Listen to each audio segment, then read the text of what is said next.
नमस्कार। आइए सुनते हैं मालती जोशी की लिखी कहानी पटाक्षेप।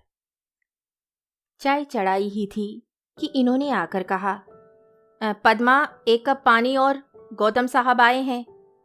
मैंने पलटकर देखा। किचन के दरवाजे पर खड़े थे वह। सारी खीज, सारी झुंझलाहट चेहरे पर उतर आई थी। मुझे हंसी आ गई। हाँ, जच्चे फंसे हैं जनाब। बेचारे दफ्तर से लौटकर एक प्याली चाय इत्मीनान से पीना चाहते हैं, सो वह भी नसीब नहीं है। चाय नाश्ता ट्रे में लगाकर बाहर ले जाते हुए मैंने छवि के कमरे में झांक कर कहा, छवि, गोंद की शीशी। जी। वह उपन्यास में डूबी हुई थी। हड़बड़ाकर उठ बैठी। गौतम साहब आए हैं, मैंने बताया। उनका नाम सुनते ही उसका माथा सलवटों से भर जाता था, पर आज उसने बड़े ही सहज स्वर में कहा, आप उनके पास थोड़ी देर बैठेंगी दीदी? मैं जरा फ्रेश हो लूं। उसकी आवाज में जरा भी ऊब, जरा भी खींच नहीं थी। बेचारी उन्हें बर्दाश्त करना सीख गई है, मैंने सोचा।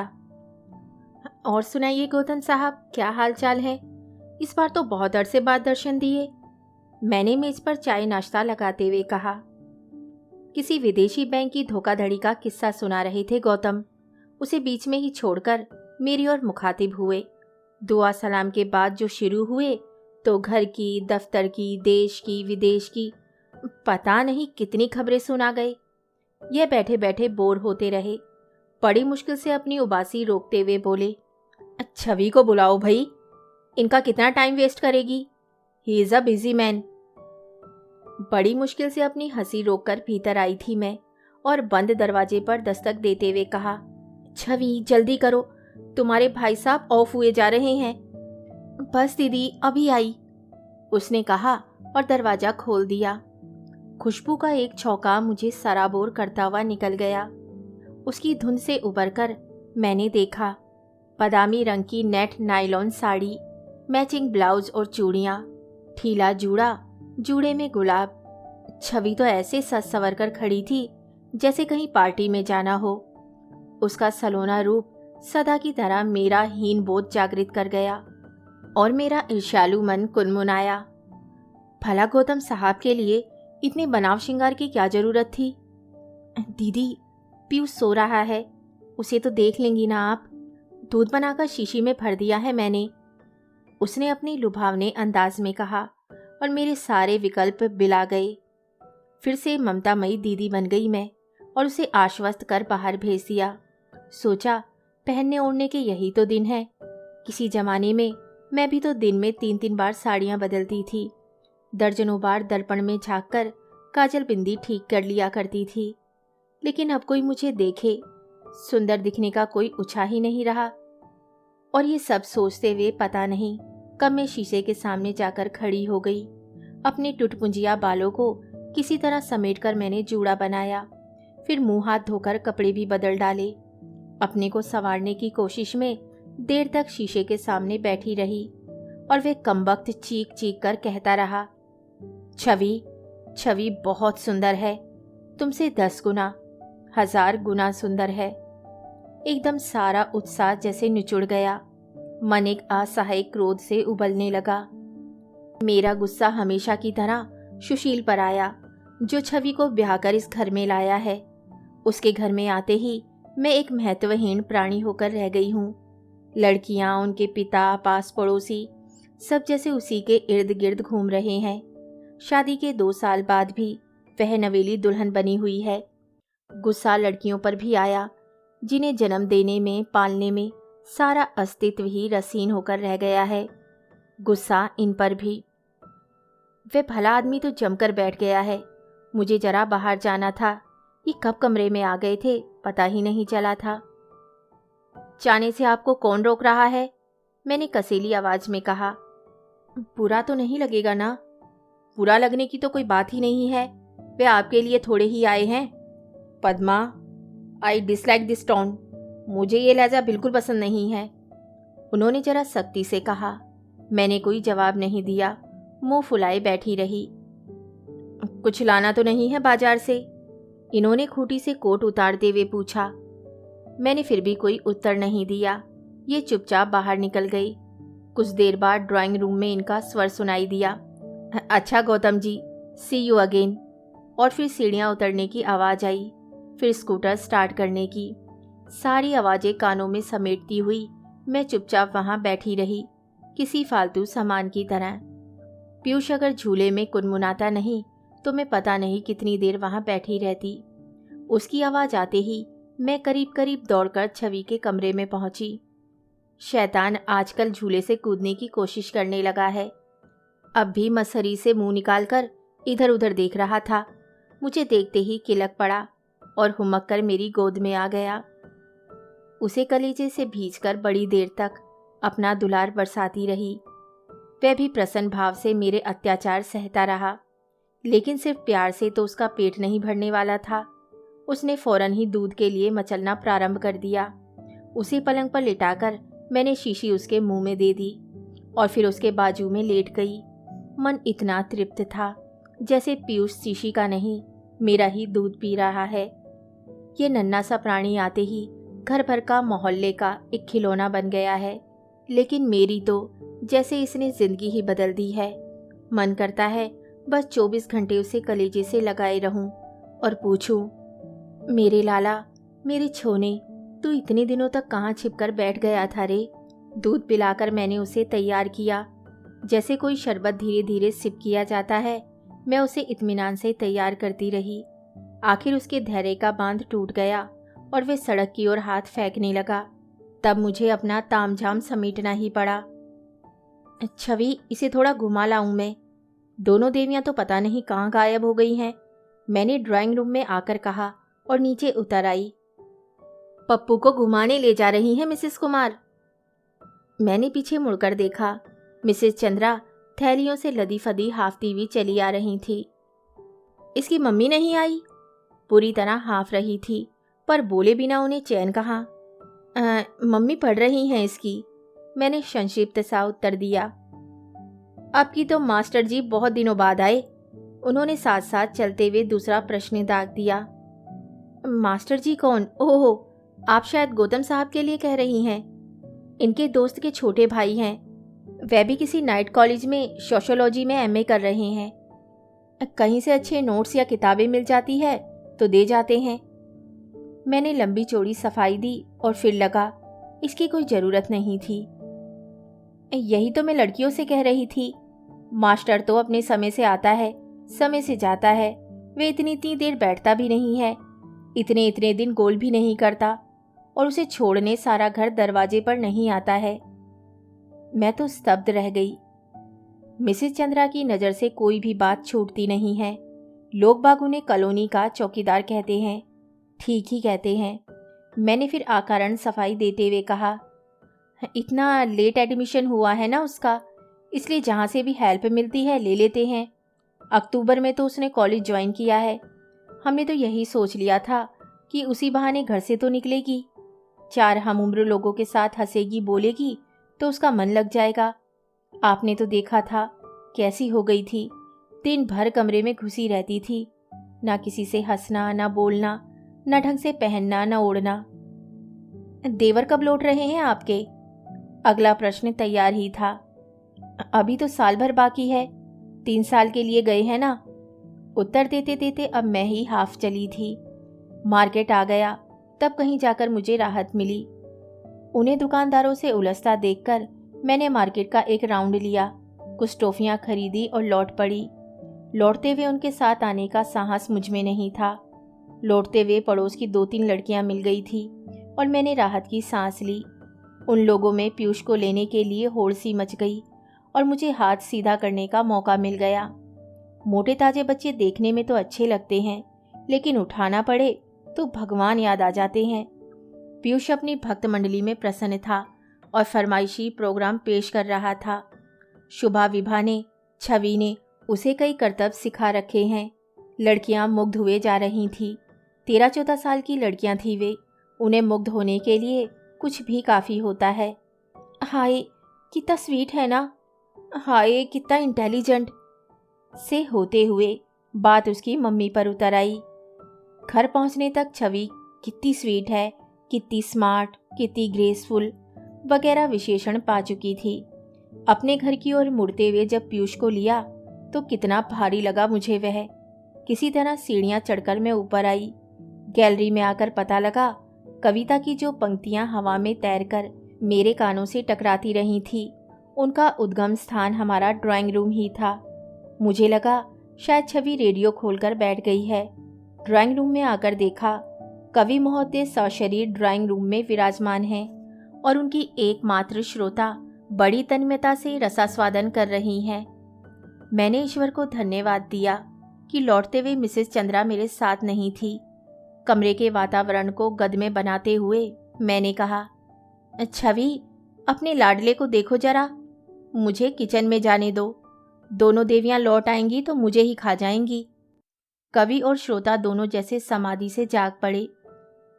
भावाभिभूत होकर छवि ने कहा, कितनी अच्छी कविता लिखते हैं गौतम साहब। लिखता था। कवि ने करेक्शन स्लिप प्रस्तुत की। कॉलेज के दिनों में बहुत कुछ लिखा था। उस जमाने में तो सभी कवि होते हैं। यह नोन तेल लकड़ी का चक्का चलने के बाद भी जिनकी प्रतिभा शेष रह जाती है वे ही सच्चे कवि होते हैं। और इस यथार्थ घोषणा के साथ मैंने मंच से प्रस्थान कर दिया। कवि गोष्ठी फिर नहीं जम सकी क्योंकि कुछ ही देर बाद स्कूटर स्टार्ट होने की आवाज़ आई। कुछ ही पल बाद छवि किचन में थी। उसकी आंखों में कविताओं की पंक्तियां अब भी तैर रही थी। उसी भाव विवल स्वर में बोली, आपको पता है दीदी, गौतम साहब की लव मैरिज है। साथ ही पढ़ते थे वे दोनों। सारी कविताएं मिसेस गौतम के लिए ही लिखी गई हैं। छवि, प्लीज़ जरा साड़ी बदल कर आ जाओ तो चटनी पीस दो। मुझे तो ये बाकी का काम निपटाते ही 8 बज जाएंगे। कविता कानन में विचरण करने वाले उसके मन को मैंने निर्ममता से सिल पर पटकते हुए कहा। उसका चेहरा बुझ सा गया और मुझे अपने आप पर गुस्सा आने लगा। आफत की मारी शुभा उसी समय मेरे सामने आ खड़ी हुई। मम्मी, भूख लगी है। भूख तो लगी होगी ही, तभी तो घर की याद आई है। मैंने उसे झिंझोड़ते हुए कहा, खड़ी देखी है, यह समय है घर लौटने का। वे लोग कब से आ गई हैं, छवि ने मिमिया कर कहा। लेकिन तब तक शुभा की पीठ पर 2 घूंसे पड़ चुके थे और वे सिसकती हुई चली गई थी। गैस की नीली लपटों को शून्य दृष्टि से देखती हुई मैं देर तक गुमसुम खड़ी रह गई थी। रात बेडरूम में प्रवेश करने पर देखा ये हस्ब मामूल अखबार में खोए हुए थे। चेहरे से उनके मूड का कुछ पता नहीं चल रहा था। शाम को जरा ऑफ होकर ही घर से निकले थे। लौटते ही शुभा ने मम्मी की शिकायत कर दी थी। उसकी प्रतिक्रिया जाननी अभी शेष है। मैं चुपचाप अपने बिस्तर पर आकर पड़ रही। शादी को 10-12 साल हो चले हैं, पर हर रात कमरे में पांव देते हुए मन सहमा सा ही रहता है। उनका चेहरा सदा की तरह गंभीर बना रहता है और मुझे अपने दिन भर की बेवकूफ़ियाँ 100 गुना बड़ी होकर सालने लगती हैं। बहुत मन होता है उनकी छाती में मुँह छिपाकर रोने का, पर अपनी ओर से पहल करने का साहस नहीं जुटा पाती। सो गई क्या? उन्होंने होले से पूछा। नहीं तो क्यों? मैंने करवट बदलकर पूछा। आज तुम्हारी प्रिय सखी मिली थी, मिसेस कश्यप। कहाँ? मार्केट में। यहाँ कैसे आई? ट्रांसफ़र हो गया क्या? क्वार्टर कहाँ मिला है? रुको भाई, सांस तो लो। तुम तो बस एक के बाद एक प्रश्न पूछती ही चली जाती हो। मेरा अंतर्मन जानता है कि इन प्रश्नों के उत्तर मेरे लिए महत्व नहीं रखते। अपनी नर्वसनेस को छिपाने का एक साधन मात्र है यह। कैसी लगती है अब वह? मैंने अधीर होकर पूछा। अरे, खूब फैल गई है। गर्दन तो नजर ही नहीं आ रही। सच? और मेरा मन उल्लास से भर गया। मिसेस कश्यप अब उतनी सुंदर नहीं रही। यह जानना कितना सुखद था। एक जमाना था जब मिसेस कश्यप ही नहीं, उनका ड्राइंग रूम, उनके अचार, उनके स्वेटर्स, उनके बच्चे, सभी बातें चर्चा का, प्रशंसा का विषय थी। कम से कम अब एक पॉइंट तो उनका कम हुआ। सच कह रही हैं? बहुत मोटी हो गई है, मुझसे भी ज़्यादा। मैंने आश्वस्त होने के लिए पुनः पूछा। तुम्हें मोटी किसने कह दिया? You are as slim and as graceful as ever. अब रहने भी दीजिए, मैंने किसी नवोड़ा की तरह इतराते हुए कहा। सच कह रहा हूँ भाई, कोई मेरे दिल से पूछे तेरे तीरे नीमकश को। और मुझे अपनी बाहों में समेटकर उन्होंने बेड स्विच ऑफ कर दिया। उनकी बाहों का तकिया लिए हुए मैं देर तक तृप्त भाव से लेटी रही। मिसेस कश्यप का नाम लेते ही शंकाओं का एक तूफान सा उठा था। अब वह शांत हो गया। सुख की उस चरमावस्था में मन बड़ा तरल हो आया था। मुझे छवि की याद हो आई। मैं यहाँ प्रिय की बाहों में लेटी हूँ और वह बेचारी। हौले से मैं बिस्तर से उठाई। वह उसी तरह प्रगाढ़ निद्रा में निमग्न लेटे रहे। खिड़की का पर्दा सरकाकर मैंने देखा। बगल वाले कमरे की बत्ती का चौकोर प्रतिबिंब सड़क पर पड़ रहा था, जिसका अर्थ था छवि अभी जाग रही है। मन करुणाद हो उठा। क्या सुख देखा है बेचारी ने शादी का। 2 महीने लगकर भी तो अपने कलकत्ता वाले घर में नहीं रही। कभी मेरे पास, कभी माँ के पास 30 त्योहारों के चक्कर में घूमती रही। तभी पता थोड़े ही था कि सुशील को 6 महीने के अंदर ही विदेश चला जाना होगा। इतने वरिष्ठ लोगों के होते हुए कंपनी उसे ही जर्मनी में ट्रेनिंग के लिए भेजेगी। खुद उसे भी इसकी आशा कहाँ थी। पर इस चांस के मिलते ही दोनों घरों में खुशी की लहर दौड़ गई थी। फॉरेन रिटर्न होने का एक ऐसा शौक सवार था सब पर कि छवि की राय लेना भी जरूरी नहीं समझा गया। उसे 4था महीना चल रहा था। 1 साल तो इसी चक्कर में बीत जाता, फिर जहां उसका मन होता रह लेती। मई के ससुरे सभी सुख, जब ही जहां मनुमान। और इसी तरह उसके दिन कट भी रहे थे। पीयूष 5-6 महीने का था। तभी उसके पीहर से चिट्ठी आई। दीदी, मेरा यहाँ जरा भी मन नहीं लग रहा, मुझे बुला लीजिए। दूसरे ही दिन वे आगरा जाकर लिवा लाए थे। इतनी दुबली हो गई थी वह। मैंने प्यार से उसकी बलैयां लेते हुए कहा था, अरे माँ के राज में ये हाल हो गया है तेरा, फिर मुझे तो तू 15 दिन में बदनाम कर देगी। दरअसल दीदी, बहुत बोर हो गई हूँ मैं वहाँ, उसने कहा। घर में सबके पास अपना अपना काम है। सहेलियाँ अपनी पढ़ाई में मस्त हैं। जिनकी शादी हो गई है उन्हें अपनी गृहस्थी से फुर्सत नहीं है। छोटी भाभी अपनी नौकरी में व्यस्त है। बड़ी भाभी का बच्चों में ही दिन बीत जाता है। एक मैं ही फालतू नजर आ रही थी वहाँ। और वे सूखी हंसी हंस दी। उसकी सारी व्यथा उस हंसी में छलक आई थी। तब मैंने ही जिद की थी उसे कॉलेज भेजने की। सुशील उसे मेरे पास छोड़ गया था। वह भी माँ बाप के यहाँ से मेरे पास अपनी इच्छा से आ गई थी। इस विश्वास को, इस स्नेह को मैं झुठलाना नहीं चाहती थी। कॉलेज जाने लगी थी तब से उसके चेहरे पर काफ़ी रौनक आ गई थी। फिर भी कभी कभी वह इतनी निरी लगती कि दया हो आती। शाम की बात याद करके मन कैसा तो हो गया। बरामदे में आकर मैंने धीरे से उसके कमरे का दरवाज़ा ठेला। वह खुला ही था। एक पलंग पर शुभा विभा एक दूसरे के गले में बाहें डालकर सो रही थी। दूसरे पलंग पर लेटी छवि कुछ पढ़ रही थी। मैंने दूर से ही पहचान लिया, वह गौतम की डायरी थी। दीदी आप? वह चौंक कर उठ बैठी। सोई नहीं रे अभी तक? 12 बज रहे हैं। बाप रे, मुझे तो पता नहीं चला। बैठिए ना, मेरे लिए जगह बनाते हुए उसने कहा। इतनी अच्छी कविताएं हैं क्या? जरा देखूं। डायरी खोलकर देखा। पहले ही पृष्ठ पर बड़े बड़े अक्षरों में लिखा था, हेमा के कुसुम कोमल करों में प्रणय का ये पुष्प सस्नेह समर्पित। कविताएं कुछ खास नहीं थी। उम्र के उस दौर में सभी लोग कविताएं लिखते हैं। जो नहीं लिख पाते वे पढ़ते हैं। 20-21 वर्ष की भावुक उम्र थी। तभी तो छवि 12 बजे तक उन फटीचर कविताओं का रस ग्रहण करती रही थी। बड़ी किस्मत वाली है मिसेस गौतम, जिनके लिए इतने प्यारे गीत लिखे गए हैं। मैंने कॉपी को उलट पलट करते हुए कहा। हाँ दीदी, लेकिन अब वे पहली वाली मिसेस गौतम कहाँ रह गई हैं?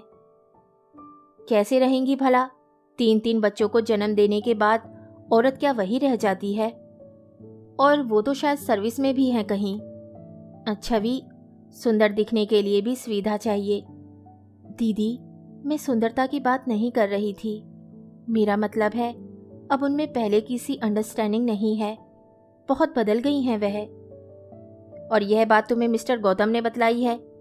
छी, इस तरह भी कोई अपने घर की बात हर कहीं कहता फिरता है क्या? मैंने कहा। हर किसी से तो नहीं कहता, पर जहाँ थोड़ी बहुत सहानुभूति मिलती है वहां तो बात जुबान पर आ ही जाती है। सहानुभूति? मैंने छवि को ध्यान से देखा। इसे गौतम से सहानुभूति कब से हो गई? अभी कल तक तो उन्हें गोंद की शीशी और मिस्टर सरेश जैसे उपनाम देती रही है यह। उनकी ऐसी ऐसी नकल उतारती थी कि बच्चे हंसते हंसते लोटपोट हो जाते, बल्कि मुझे ही डांटना पड़ता था। डायरी के पन्ने पलटते हुए मैं अंतिम पृष्ठ तक आ पहुंची थी, क्योंकि अक्षर और स्याही दोनों ही बदले बदले से थे और मजबून भी। सहराए जिंदगी में ठंडी बयार सी तुम, उजड़े हुए चमन में फसले बहार सी तुम कौन हो, कहाँ से आकर बरस गई हो, जलते हुए जिगर पर भीनी फुहार सी तुम।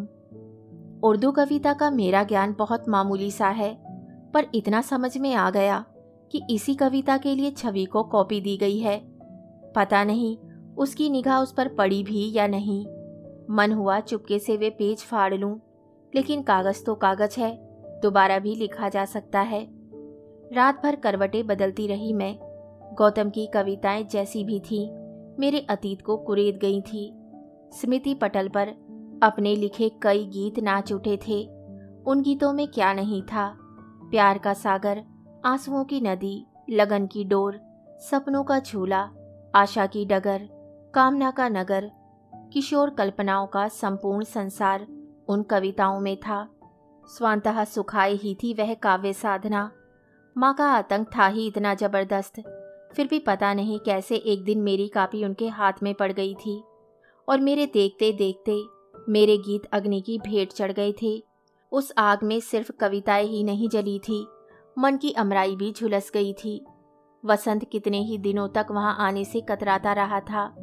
माँ की आग्नेय दृष्टि से इतनी सहम गई थी मैं कि उस दिन रो भी नहीं पाई थी। आज वही रुलाई अपने समस्त आवेग के साथ फूट पड़ी। दुनिया में ऐसी लड़कियां भी हैं जिन पर कविताएं लिखी जाती है, और मुझ जैसी भाग्यहीना भी हैं जिसकी कोमल कल्पनाओं का निर्ममता से गला घोट दिया जाता है। पता नहीं दुनिया का हर अन्याय मेरे ही हिस्से में क्यों आता है। इतनी इच्छा हुई कि एक बार फिर उसी उम्र में लौट जाऊं और जी खोलकर अपने गीत, अपनी कविताएं गाऊं, फिर से पुकारूं अपने जाने अनजाने प्रियतम को। अगले 2-4 दिन में मेरे पास बस यही काम था। जब भी समय मिलता कॉपी लेकर बैठ जाती और कविताओं की भूली बिसरी पंक्तियां जोड़ जोड़कर लिखती रहती। आश्चर्य तो इस बात पर हुआ कि 2-4 गीत पूरे के पूरे याद आ गए। शायद अंतर्मन की किसी अंधेरी गुफा में दुबक कर बैठे हुए ये गीत बाहर आने की बाट जो रहे थे। अगली बार जब गौतम आए तो मुझे अपनी कॉपी की याद हो आई। तीव्र इच्छा हुई कि उन्हें बता दूं कि चाय नाश्ते के परे भी मेरा कुछ अस्तित्व है। छवि की कॉपियों और पुस्तकों की उपेक्षा करते हुए मैं जमकर वहीं बैठ गई। अपने काव्य पाठ की प्रस्तावना सी करते हुए मैंने कहा, आपकी कविताएं हमने पढ़ी थी गौतम साहब, सच बहुत ही भावपूर्ण रचनाएं हैं। वे हें हें करके हंस दिए। शायद उन्हें आने वाले संकट की कल्पना ना थी। कुछ गीत हमने भी लिखे हैं, सुनेंगे आप? और उनकी सम्मति की परवाह किए बिना मैं अपनी कॉपी उठा लाई और तरन्नुम में सुनाने लगी। अपनी ऊब और खींच को किसी तरह दबाते हुए गौतम कविताएं सुनते रहे, दाद देते रहे और घड़ी देखते रहे। दूसरा गीत समाप्त कर मैंने उनकी राय जानने के लिए सिर उठाया तो देखा वे खड़े हो गए हैं। कविताओं में ऐसा खो गया भाभी जी कि याद ही नहीं रहा। रात एक जगह डिनर पर भी जाना है, उन्होंने क्षमा याचना के स्वर में कहा। अपना ब्रीफकेस उठाया और सीढ़ियां उतर गई। छवि पता नहीं कब उठकर भीतर चली गई थी। स्कूटर की आवाज़ सुनते ही दौड़ी आई। यह क्या, गौतम साहब चले गए आज इतनी जल्दी? जाते कैसे नहीं, मैंने सूखी हंसी हंसते हुए कहा। संसार में ऐसा कभी हुआ है आज तक जो चुपचाप बैठा दूसरों की कविताएं सुनता रहे? बेचारे 10 मिनट में ही मैदान छोड़कर भाग गए। अपने इस विनोद पर मैं खुद ही हंसती रही। छवि ने साथ नहीं दिया। मैं चाय बना रही थी, उसने असफुर स्वर में कहा, तो बना लो ना, तुम्हारे भाई साहब आते ही होंगे।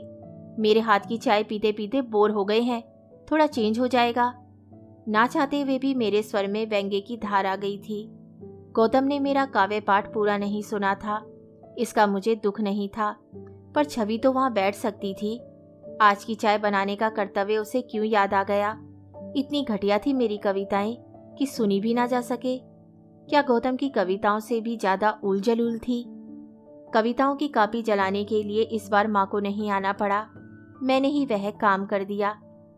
रविवार की उस दोपहरी में घर एकदम सुनसान था। विधानसभा का सत्र एकदम सिर पर आ गया था, इसलिए खाना खाकर ये सचिवालय चले गए थे। छवि लड़कियों को पिक्चर दिखाने ले गई थी। घर में केवल मैं और पीयूष दो ही थे। समय काटे नहीं कट रहा था। वल्लभ भवन से ये लौटे तब 5 बज रहे थे। आते ही बोले, बड़ा सूना सूना लग रहा है, कहाँ गए सब लोग? पिक्चर। और तुम क्या यहाँ बेबी सिटिंग कर रही हो? तुम क्यों नहीं चली गई? वे लोग तो संडे मनाने गई हैं, मेरे लिए तो हफ्ते के सब दिन बराबर हैं, मैंने खींच कर कहा। अरे अरे, ये तो नाराज होने वाली बात हुई। चलो तुम्हें भी पिक्चर दिखा लाएं। पिक्चर रहने दीजिए, घुमा लाएं तो वही बहुत है। हम तो उसके लिए भी तरस गए हैं, मैंने मुंह फुलाकर कहा। जो हुक्म करो सरकार, इन्होंने नाटकीय अंदाज में कहा और मेरा सारा गुस्सा उड़न छू। कुछ ही देर में तैयार होकर हम लोग निकल पड़े। स्कूटर पर बैठते हुए याद आया, कितने दिनों बाद हम लोग घूमने निकले हैं। छवि के आने के बाद से निकलना हुआ ही नहीं। एक संकोच सा होता है, उसके अकेले होने का एहसास रात में एकांत में भी पीछा नहीं छोड़ता। न्यू मार्केट में उतरकर हम लोगों ने छिटपुट शॉपिंग की और कॉफ़ी हाउस चले आए। रविवार ये भीड़ को चीरते हुए जब मैं ऊपर चढ़ रही थी तब लड़कियों की याद हो आई। कॉफ़ी हाउस आने का इतना शौक है दोनों को। महीने में एक आध बार तो ये हमें ले ही जाते थे। तब शाम का खाना नहीं होता था, अब तो अरसे के बाद आना हुआ है। भीड़ तो थी, पर सौभाग्य से कोने वाली एक मेज हमें मिल गई। एक बार वहाँ इत्मीनान से बैठ जाने के बाद मैंने पीयूष की ओर ध्यान दिया। उसने मेरी सारी मेहनत पर पानी फेर दिया था। हवा में उड़ने से उसके बालों का सिर पर एक टोप सा हो गया था। काजल सारा फैल गया था और दोनों मुट्ठियों से आंखें मसलकर उसने हाथ भी काले कर लिए थे। मैंने पर्स से रुमाल और बेबी पाउडर निकाला और उसे फिर से संवारने लगी। ये मनोयोग से मुझे देखते रहे। पद्मा, मैंने बोहें ऊपर उठाई, कभी कभी इस छोकरे से बहुत रश्क होता है। क्यों भला? तुम जितना लाड़ दुलार इसका करती हो, जितना प्यार इसे देती हो, इसका 100वां हिस्सा भी मुझे मिल जाता तो मैं अपने को धन्य समझता। अब आप ऐसी उटपटांग बातें करेंगे तो मैं उठकर चली जाऊंगी। हाँ। अरे तुम तो नाराज होने लगती हो, मैं झूठ नहीं कह रहा। शुभा भी कहती है। क्या? कि पीयूष के आने से मम्मी का चिड़चिड़ापन बहुत कम हो गया है। एक बहुत ही तीखा सा जवाब मेरे होठों तक आया था, लेकिन उसी समय किसी परिचित आवाज को सुन मेरे कान खड़े हो गए। सुनिए, ये विभा की आवाज नहीं लग रही है आपको? तुम्हारा भी जवाब नहीं है पद्मा, तुम्हें तो हर जगह अपनी राजकुमारियां ही नजर आती हैं। भगवान के लिए अब बोर मत करो, लड़कियों की फिक्र छोड़ो और इस लड़के की ओर देखो। पट्ठा पूरे का पूरा डोसा उठाने की फिक्र में है। मैंने आज्ञाकारी पत्नी की तरह ध्यान प्लेट की ओर केंद्रित किया। कुछ ही मिनट बीते होंगे और बगल वाले कमरे से हंसी का फव्वारा छूटा। उसमें छवि की खनकती हुई हंसी बिल्कुल साफ सुनाई दे रही थी। उस हंसी को बहुत दिनों बाद सुना था, शायद सुशील के जाने के बाद पहली बार। इस बार मैंने उनसे कुछ नहीं कहा। मैं उठी और सारे एटिकेट्स को तिलांजलि देकर बाहर वाले छोटे कमरे में झांका। मेरा अंदाज गलत नहीं था। छवि और विभा तथा गौतम और शुभा आमने सामने सोफों पर बैठे थे। बीच वाली मेज पर ढेर सारी प्लेटें पड़ी थी। अरे आप! सब लोगों ने मुझे एक साथ देखा। यही तो मैं भी सोच रही हूँ, आप लोग यहाँ कैसे? हम लोग रंग महल से निकले थे कि आप मिल गए। हमें जबरदस्ती यहाँ ले आए, माने ही नहीं। छवि ने सफाई पेश की। भाभी जी, आप भी कंपनी दीजिए ना। गौतम साहब इतनी देर बाद फूटे। आप क्या समझ रहे हैं मैं अकेली ही आई हूँ यहाँ? नहीं भाई, अपनी कंपनी तो अपने साथ है, तो भाई साहब को भी बुला लेते हैं यहाँ। काफ़ी जगह तो है। No no no, don't disturb yourself, मैंने सख्ती से कहा और अबाउट टर्न कर गई। ये परेशान से इधर उधर देख रहे थे। मुझे देखते ही झुंझला पड़े। कहाँ चली जाती हो तुम? और पीयूष कहाँ है? अपनी माँ के पास। क्या वह भी आई है? हाँ, गौतम के साथ। और लड़कियाँ? वह भी हैं। तब तक गौतम खुद उपस्थित हो गए और अपनी मेज पर आमंत्रित करने लगे। मैंने आंखों ही आंखों में इन्हें अपनी अस्वीकृति की सूचना दे दी। स्थिति को संभालते हुए यह नाटकीय अंदाज में बोले, देखो भाई गौतम, बड़ी मुद्दतों के बाद आज बीवी को लेकर निकला हूँ, लेकिन तुम लोग एंजॉय नहीं करने दोगे, हर जगह पीछा करोगे। हंसते हुए गौतम अपनी टेबल पर लौट गए। वहां जरूर उन्होंने इनका जवाब दोहराया होगा, क्योंकि दूसरे ही क्षण छवि की खनकती हुई हंसी एक बार सुनाई दे गई थी। लेकिन हमारी मेज पर बिल्कुल शांति थी। उठते हुए यह बोले, चलने का क्या तय किया है? ये लोग, हम ना मिलते तब भी तो घर पहुंचते ही। बच्चे को ले लेती तब भी ठीक था। आज बस में बेहद रश होगा। आप ऐसा कीजिए, उसे स्कूटर पर ले जाइए। मैं और मेरी लड़कियां बस में आ जाएंगे, हमें तो आदत है, मैंने तुनक कर कहा। फिर ये कुछ नहीं बोले। घर पहुंचने तक एकदम शांत बने रहे, लेकिन अंदर पहुंचते ही बरस पड़े। ये क्या हो जाता है तुम्हें? बड़ी मुश्किल से तो कभी कोई प्रोग्राम बन पाता है, तुम वहां भी मूड खराब कर देती हो। कौन सा भूत सवार हो जाता है तुम पर? जरा जरा सी बात पर ऑफ हो जाती हो। यह जरा सी बात थी? कौन सी बात? सब कुछ देखकर आए हैं फिर भी पूछ रहे हैं। कॉफी हाउस वाली बात कह रही हूँ। उसमें इतना गंभीर होने जैसा क्या है? अगर तुम्हें ही गौतम इनवाइट करता तो क्या मना कर देती? मेरी फिक्र छोड़िए, अपने भाई की जो अमानत है उसकी बात सोचिए। भाई की अमानत है तो क्या बक्से में बंद करके रख दूं? हाड़ मांस का जो मनुष्य है उसे हंसने बोलने की आजादी तो देनी ही पड़ेगी, नहीं तो उसका दम नहीं घुट जाएगा। कभी सोचा है पद्मा, अपनी एक रस जिंदगी से कितनी बोर हो जाती होगी वह? आज एक अरसे के बाद उसे खुलकर हंसते हुए सुना। सच बड़ा अच्छा लगा। कुछ नहीं बोली मैं, बच्चों की तरह मुंह फुलाए बैठी रही। तो आगे की कहानी सुनिए अगले भाग में। तब तक के लिए धन्यवाद।